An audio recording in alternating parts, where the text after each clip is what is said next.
between happy and unhappy employment. So, handbook. Therefore, good office etiquette can help you navigate those sticky interpersonal situations that lie in the area between where the handbook rules end and where basic good manners begin.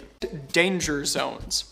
There are 3 big danger zones to consider here.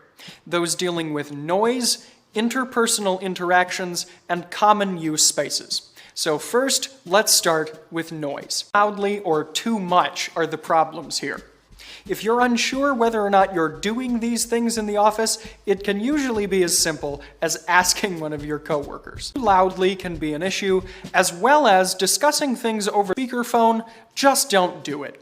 Often the office is too public a place to have the other end of the line also audible to everyone else around you, causing several of your coworkers to be unproductive too. Your coworkers, especially the ones in cubicles, because they don't have the take lengthy phone calls in spaces like the cafeteria. You can answer a call in these spaces to be sure, but if you sense that the call is going, next danger zone deals with the question of interpersonal interaction, starting, as you might imagine, with the question of physical touch. The short answer here is just don't do it, like coworkers or general acquaintances.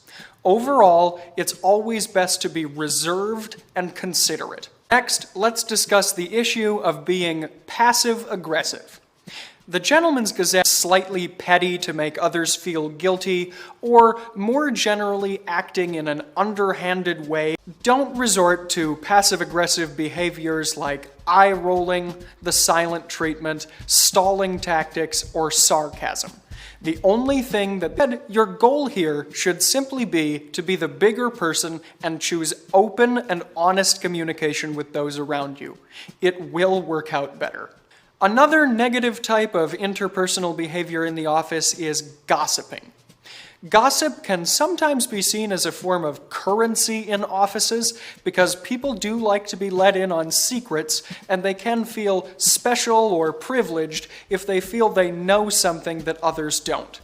But this kind of behavior just leads to social stratification and will ultimately lead to infighting among coworkers, so it's best to avoid gossip. Of course, there's nothing wrong with having conversations about the latest news of the world or something like your company's latest quarterly profit margin, as long as you're discussing these topics in a measured way that isn't designed to hurt or place blame on somebody else. This ties into some of the earlier topics we've had in our increasingly fast-paced business society. Timeliness. In short, other people's time as well as your own. Other people have things they need to do and places they need to be, so if everyone's on time, things will go more smoothly.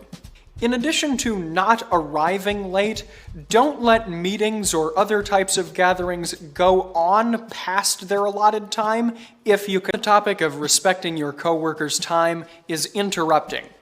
Often these sorts of things begin with the famous phrase, "Hey, do you have a minute?"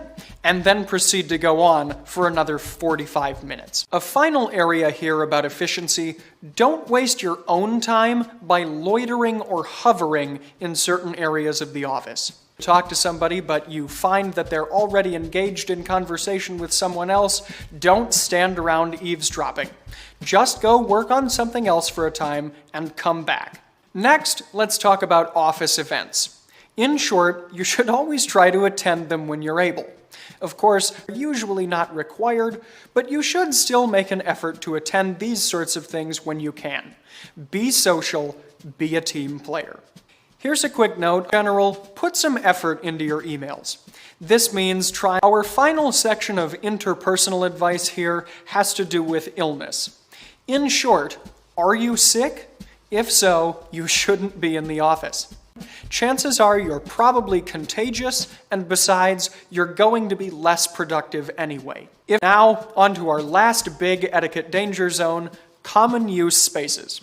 The biggest issue with this type of danger zone is usually the question of overall cleanliness. Let's start here by talking about the office kitchen or break room. In short, keep things clean.